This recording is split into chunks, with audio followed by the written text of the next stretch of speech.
Hello and welcome to the Posers Podcast, the place where we skip the fluff, say the quiet parts out loud, and dig into what really matters. This is where photography, psychology, and business collide. I'm Jody, your host, and I'm bringing you my raw takes, hard wins, and a whole lot of unfiltered honesty about what it takes to build a photography business that actually connects and makes money. So ladies, grab your headphones and get your tits up and your ears open because we are going to build something really incredible together. Well, hello and welcome all of my beautiful posers.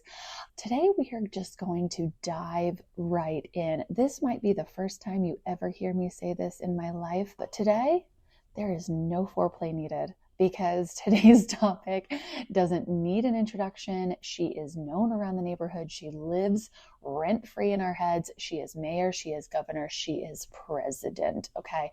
Today we're talking about the number one question every photographer asks multiple times throughout their business. We are talking about the question, how can I raise my prices? Shock warning here.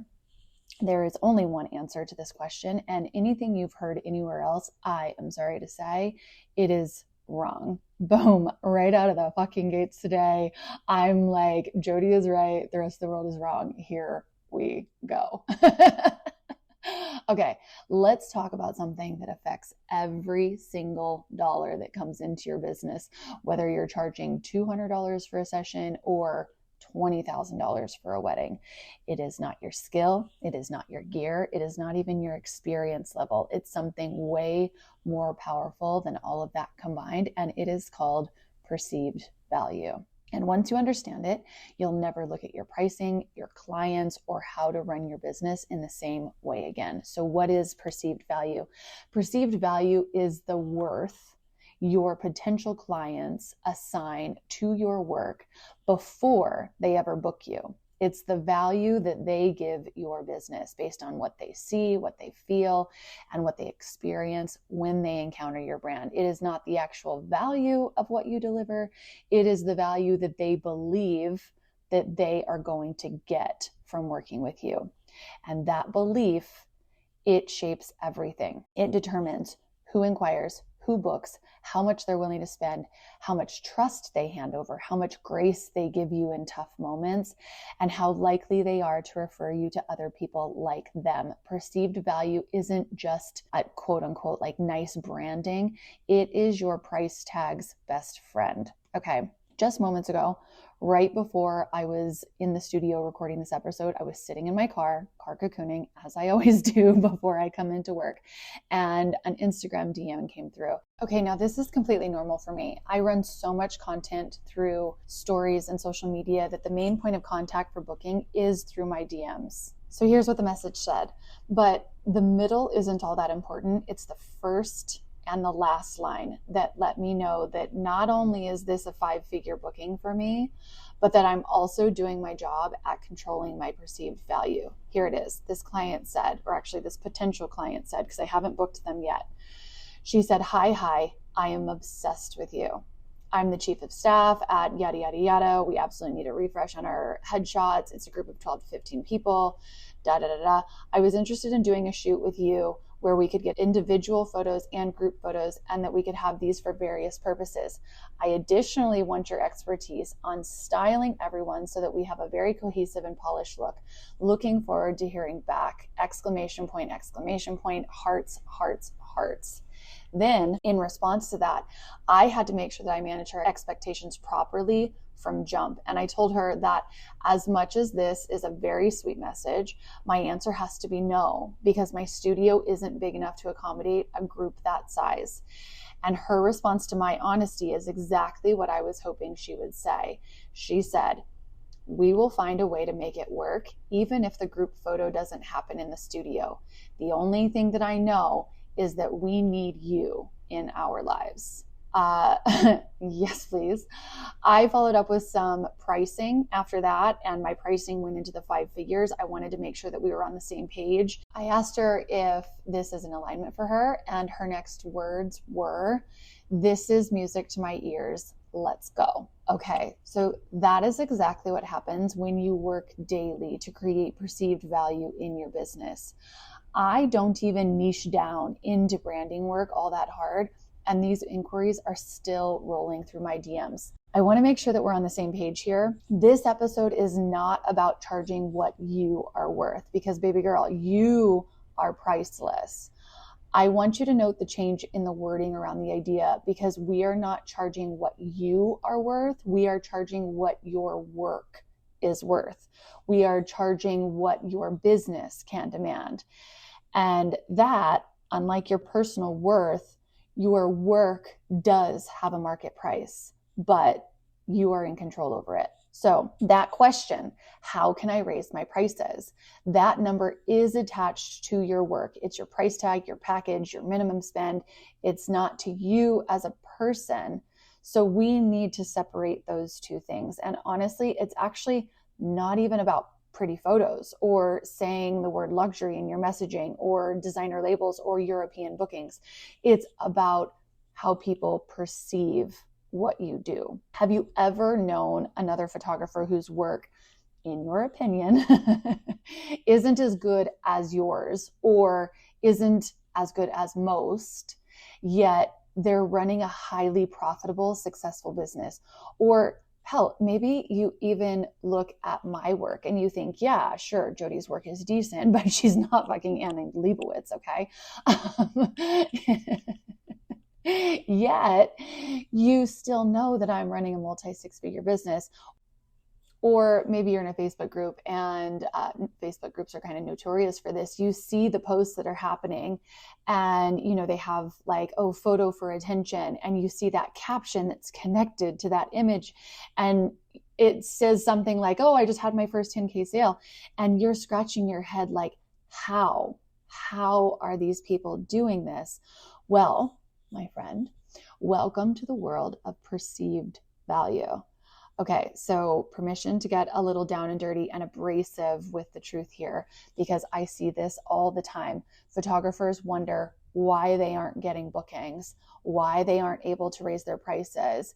They complain about the industry being slow or their market is too saturated. And then I'll watch their business and how their business moves for the next few weeks.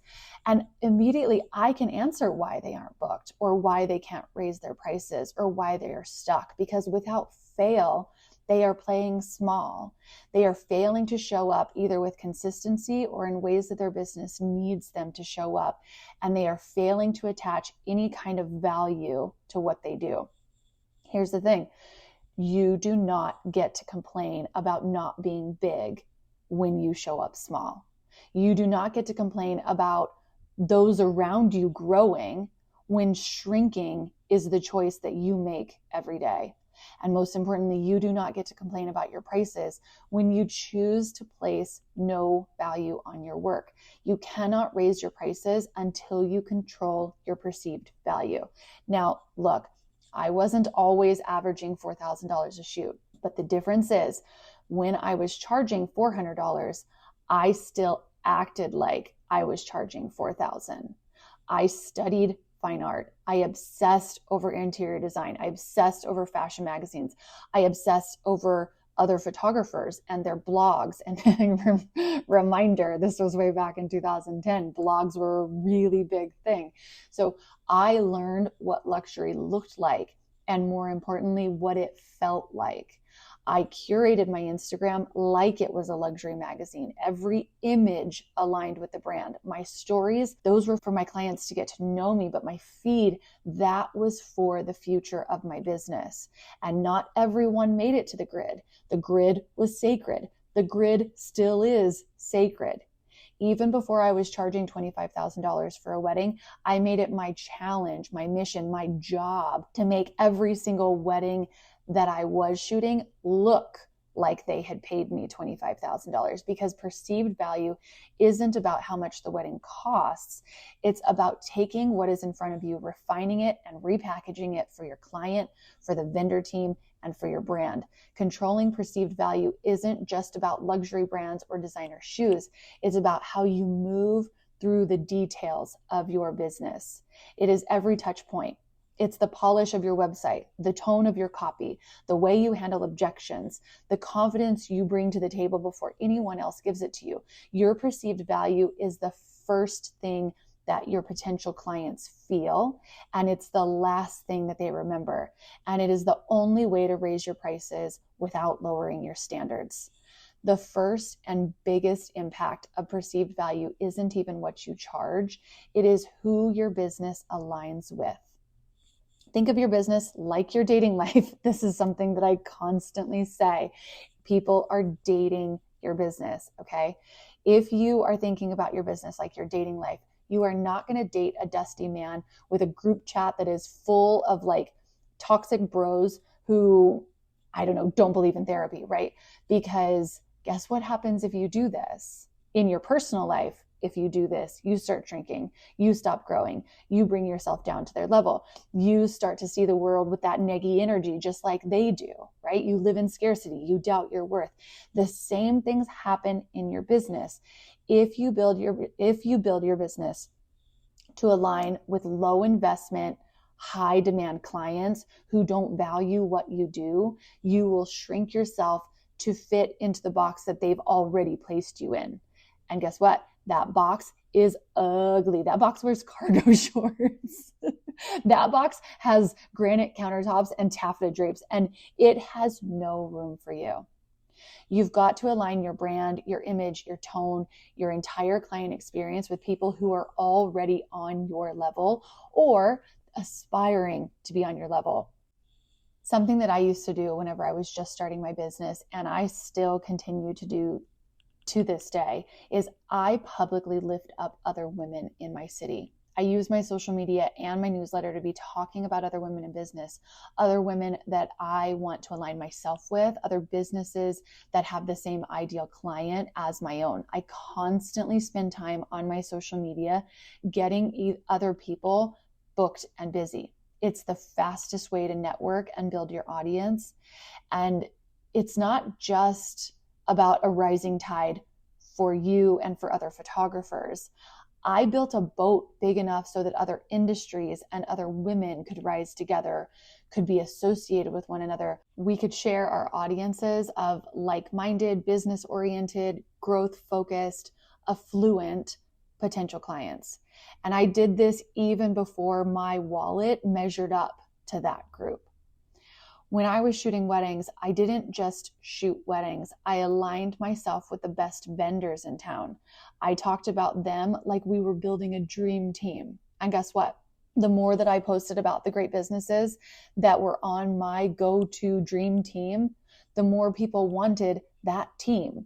So when those other vendors had bookings that hadn't even made it to my inbox yet to inquire, I had already paved the path for the obvious choice without me even doing any of the extra legwork to land that client. All right, so we talked about what perceived value is, and we've talked about why it's the very thing that sets your price point and your positioning before you even get a chance to explain yourself.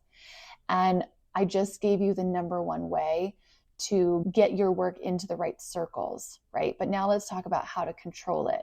Because once your business has eyes on it, you have to deliver. Because here's the thing that most photographers miss. Perceived value doesn't just happen at the inquiry. It's being shaped long before someone ever clicks that little contact button on your website. It's every single touch point, every glance, every moment that someone scrolls past your name or sees your work tagged. That is where the magic is happening. So let's walk through it step by step. And I'll show you how to raise your perceived value and your prices at every single client touch point. Okay, let's go. All right, number one, your social media feed. This is your magazine cover, your first impression, your storefront window on Fifth Avenue. And just like a high-end brand, you don't ever put every single item in the window, right? You choose the ones that will stop people in their tracks. So what are you posting? Are you curating with intention, or are you throwing spaghetti at the algorithm and praying that it sticks? Your feed should make someone stop and say, okay, who is this? I want to see more. Show the work that you want more of. Use language that matches your dream client's world. Be bold, be clear, be selective. It's like you're the editor-in-chief of your own brand, and I need you to own that power. All right, I once had somebody ask me, don't you feel bad that you are not posting every single one of your clients on your feed? And I said, absolutely not. My feed is for my business. It is not for my client. My social media stories, sure, everybody is going to get posted on my stories. If I do a photo shoot, there is going to be either behind the scenes or the finished product or both in some kind of capacity going through my stories.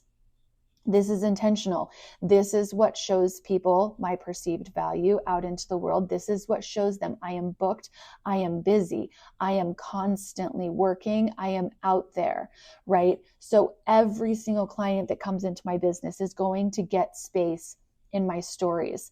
It deletes after 24 hours. It does not have any sort of long-term effects, consequences, ramifications on what my business looks like to the next client, right? But so whenever that person asked me, don't you feel bad that you're not posting everyone? No, I absolutely don't, because I am the CEO of my business. That grid, like I said, it is sacred. It is what gets me more work. I am going to curate it. I am going to show it as if it's a mini website for me. All right. So let's keep going. Number 2, your social media stories, like I was just talking about. This is where people fall in love with you. This is where they decide if they want to be in your world. This is where they connect. This is where they feel like they know you. If we're talking about the 3 main pillars of marketing, like, know, and trust, this is the know part. This is where they get to feel as though they are your best friend. So here's what I want you to do. I want you to show behind the scenes. I want you to share the transformations happening in your business. Let people feel what it's like to work with you. Tag your clients, of course, hype up other vendors, obviously make your audience feel like VIPs watching it all unfold in real time. Let them feel as though they are part of what you are building. Okay? But keep it elevated, keep it intentional, keep it on brand. All right. This goes back to what we were talking about in previous episodes. We want to make sure that even though we are showing our personalities, we are showing behind the scenes, we are showing all of these parts of who we are as individuals, we have to remember that our clients are seeing this and that we are sending messages to them about the perceived value of our business. All right, so your stories are for your clients, your feed is for your business. Let's go to the next touch point, your website. This is your home. This is your universe. This is the place where like dream clients go to say, okay, I'm sold. Let's do this. So I want you to ask yourself, does your website feel like you're walking into a beautifully lit, gorgeous, aesthetically pleasing boutique or amazing restaurant? Or does it feel like a yard sale? It needs to be clean. It needs to be focused. It needs to be visual. It needs to be confident, right? If you have not ever read the book by Donald Miller, that is, I think it's called something along the lines of Building a Brand Story or something like that. I don't have it right in front of me, and I actually didn't make notes on this, but I love that book. He speaks so much about clarity, cleanliness, focused, confident websites, and I'm absolutely obsessed with his methodology. So go, run, get that book and read it. Okay, your images should be powerful, but few, right? Again, we are not putting everything on our website. We are curating. Your copy needs to sound like you, but elevated. And please, for the love of all things sacred, do not make people go digging for your pricing or your booking link. You don't have to put your full pricing. I know that this is a debate that goes across our industry. I would suggest that if you are a higher charging, higher priced photographer, that you would at least put a sentence that says starting at and whatever you are charging, so that you can at least know whether or not the clients who are sending in booking forms or inquiries, that you guys are aligned on the pricing, so that nobody is feeling as though they are wasting their time, right? Whether or not you put your pricing on your website in full, that's a decision that is up to you. I used to do it in exactly the way that I just said. I like to have a line that says starting prices at a certain number. All right. This is where you will lose bookings automatically. If people have to go on a scavenger hunt to find your contact page, or if your book now button isn't available within the first 5 seconds of their scroll, you will lose people. Your website needs to be professionally designed in a way that they can navigate, so that they feel that refined experience. All right. Also on your website, you are going to have an email capture form. Now, we're getting really serious here. Okay, they are not just scrolling anymore. Your email capture, they are opting in. They are giving you something precious. That is their attention, right? They are giving you your email address, or their email address. They are giving you direct access to them. So what are you giving them in return? That opt-in, that guide, that lookbook, it needs to feel like it costs something. Again, we are controlling perceived value. They know whether or not something is valuable for them. So if your freebie looks cheap, they're going to assume that the rest of your business is too. Or if your lookbook looks cheap, or if whatever it is that you have put together is not designed to the same caliber that your website and your Instagram feed and every other touch point that you have within your business, it is not designed to that level, that will be a stop sign for them. So make it gorgeous, make it polished, make it something that they would proudly print and leave on their bedside table at night. Because the moment that someone downloads that lead magnet, they are already deciding how much they would be willing to pay for you. All right. So then they are going into your email funnel, right? They are now inside of your world.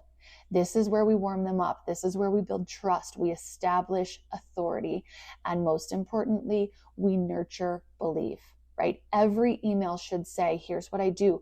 Here's what it's like to work with me. And here's why it's worth it. Not just, here's my packages. No, this is your story, your transformation, your proof. You are building value with every sentence. If they've read your emails and they're still shocked by your pricing, it means you didn't do your job yet. So rewrite the story until it lands. All right, after this, you're going on a booking meeting or you're having a discovery call, whichever it is. No matter what, this is your big moment. You are no longer just a voice or a name. You are a presence. And this is where you either elevate or evaporate. That was kind of good. That just rolled off my tongue. Okay, so you are going to walk in like the expert that you are. You are going to guide the conversation. You are going to lead with confidence. This is not an interview. It is an invitation from you to them. You are inviting them into a curated experience. You're going to talk about your process like a designer talks about, I don't know, a bespoke gown, right? You're going to talk about the emotions your clients feel, the legacy that you're helping them build, not just the files that they are getting, not just how many files are they getting, right? This is where you turn curiosity into commitment. Okay, we're coming out of that booking meeting. They are booking you, and the next touch point is the photo shoot or the wedding, whichever one it is for you. All right, this is the experience they'll tell their friends about. This is the memory that sticks longer than the gallery, way longer than the gallery. So you really need to understand how to go big here. You need to make all of the prep work intentional. You need to make the experience immersive. The lighting, the styling, the posing, the direction, all of it should feel like it is screaming at your client that you are not the average photographer. The perceived value is in these details. It is in how you pose them, how you talk to them, how they feel comfortable, how they feel safe. Make them feel like they are the main character, because they are. If you need help with any of this, you know that this is my bread and butter. My posing method is formulated to do all of this, not only with precision, but with impact. You can watch me do this live in 2 different photo shoots, and it will knock your panties off, okay? I'll put a link to the posing method in the show notes, because honestly, if you're failing here, your business fails. That's a hard truth, but clearly you can tell today we are not mincing words, okay? All right, so the next touch point, the image delivery. This is the climax. There is a sex joke there. It is just hanging. I'm going to leave it because we are on a roll. Okay, this is the climax. This is the reveal. This is the thing that they have been waiting for.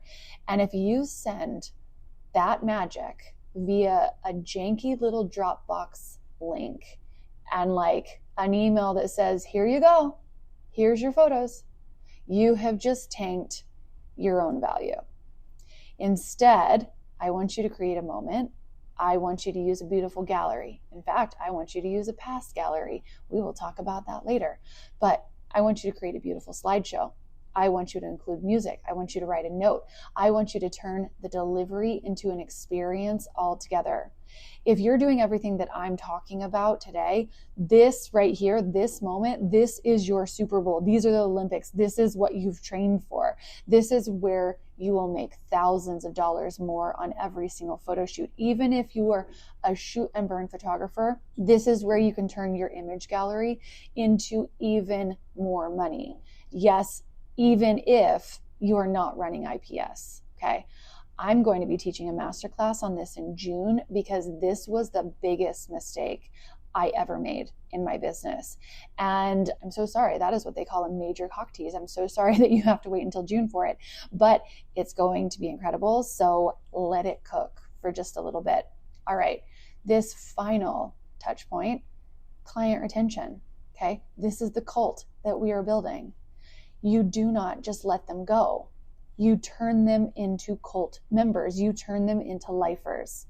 The people who repost you every time that you show up, the ones who hire you again and again, the ones who drop your name in group chats and say, like, trust me, she's the one that you need to book, celebrate them. Send anniversary emails, offer loyalty perks, refer them to other luxury vendors, post their photos when they're not expecting it, make them feel seen, remembered, and valued, because this perceived value, it doesn't end at delivery. It multiplies every time that they realize, wow, you didn't just take my picture, you gave me a moment that I'll never forget.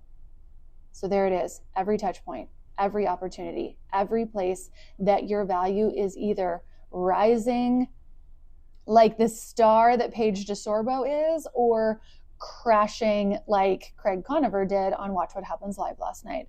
Okay, now let's take this and let's put it into a practical experience. All right, let's say that you're 5 years into business. You are good, but you're no Greg Fink, right? You've got bookings, but you haven't hit the 6-figure mark that you know that you're wanting to hit. You're showing up in your newsletter consistently. You've got touch points of authority that you're building. You're inching towards the reputable business that you're dreaming of having. And you're in a discovery meeting, or you're in a booking meeting, whatever it is that you like to call it. You're in this meeting with a couple and you would love to book their wedding, or maybe you're a studio photographer, so you're on a call with a great studio client. Anyways, you get my point. You get the vision of what I am trying to paint here for you. So you're sitting in this meeting or you're on this call, and the client drops that like business death bomb, and they say, hey, I think we're going to go with someone cheaper, or your prices are just out of our budget. Whew, okay. It makes me nervous even to like say that, right? Because sometimes they don't even have to say it. You just get into a conversation about pricing, and then the next thing that they say is, we'll look this over and we'll get back to you. That response pokes every single insecurity that you thought you had buried in therapy 6 years ago. It pokes at that quiet fear that kind of whispers, you're not worth it, right? And so your first instinct is to defend yourself. You want to tell them, how long you've been in business. You want to tell them how expensive your gear is. You want to tell them your turnaround time, what your client experience looks like. You want to tell them all of the things in order to defend yourself. But you're rolling with me now, okay? And we're controlling your perceived value. So we are not going to do that. Unless if you are in some kind of dire life or death financial situation where you have to keep the lights on and you have to keep food in your kids' mouths, like situation. If you are in that situation, then by all means, do whatever you need to do in order to book that wedding or book that client. But if you are not, do not cave, because responses like this make us want to lower our prices, or they want to make us make compromises in order to book the work. But baby girl, we do not lower our prices. We do not accommodate deals or demands, because bending here is the fastest way to break later. Bending here means that you saw the red flags in that guy that you were dating, but you stayed anyways. Instead, here's how we respond. We respond calmly and confidently. And write this down, okay? I'm going to give you this little script, and it is game changing. You are going to say, I'm so sorry that my pricing doesn't align with your budget. Is the other photographer that you're wanting to hire, is she able to meet all of the goals you have in mind for your images? Or is there a possibility you might be disappointed after you shoot with them? And then we stop talking. You let the silence sit, even if it gets awkward. You let them answer. What we're playing into right here is loss aversion, okay? That's a cognitive bias that humans have that make us perceive losses much more significantly than we perceive wins that have the same value, all right? So that question alone plants the seed that they are risking disappointment, not just with their experience, but with their memories. It's not fear-based. It's just reminding them what's actually at stake. And from there, you're in a win-win position. First and foremost, you have shown that your prices are not negotiable. And this potential client now knows that you hold true to what your services are worth. Plus, you're showing a level of emotional intelligence, by not reacting or not getting offended. Plus, you're showing a level of psychological intelligence, because you've just deployed the beginning of a negotiation that you are going to win, and they don't even know it yet. Because even if they don't book you, you've won. And even if they do book you, you've won. If they don't book you, then you already have put the messaging into their heads that there was something better out there, and they could have had you if they were willing to invest. If or when they aren't happy with the cheaper option that they chose, they will now hold your business on a pedestal and come to you for their very next session and invest without objection this time. And when they tell others about their experience with you, they will speak of you in high regards with we wish we would have gone with her referral into your business. This has happened inside of my business so many times that I can't even attest for it. Okay. I have had people interview me for their wedding, choose to not book me because I was too expensive, and then come after their wedding, come back to me so that I could redo their wedding day portraits because they didn't like the photographer that they booked. I can't even count the number of times that this has happened. I can't even count the number of times, even in my portrait business, that somebody has said, we went with so-and-so for our family photos, and I wish we would have gone with you. And then they do, and they never question my prices. Okay. Now, if they do book you after this, which they will, because here's another cock tease for you. In a future episode, I'm going to teach you my negotiation tactics and my sales script for these kind of discovery calls or meetings. Okay, so then when they do book you, you are going to be the bad bitch that you are. You are going to give them the experience of lifetime. You are going to produce insanely good images, and you are going to blow them away at every turn. All right, so here's where we land. I've just walked you through every single touch point in your business, from the very first Instagram scroll to the final gallery delivery, from that passive double tap to the moment that your client is in tears watching their images for the first time. And that journey, that is not random. It is not luck. It is orchestrated. It is planned. It is because you are not just a photographer. You are an experience, a transformation, a moment in someone's life that has become a core memory for them. And when you learn to control your perceived value at every single step of that journey, you don't just raise your prices, you raise your standards, your confidence, and the level of your clientele. All right? So imagine someone lands on your page. They feel the energy, they binge your stories, they grab your freebie, they read your emails, they click through your website. And by the time they're sitting across from you and their name is on that contract, they're not wondering if they'll book you. They're wondering how fast they can lock you in before someone else does. That is the power of controlling perceived value. So now go back into your business with fresh eyes on this, with clarity, with courage, with the audacity to raise the bar for yourself. Then refine it, elevate it, make every single detail say inside of your business, I'm not just worth it, I am it.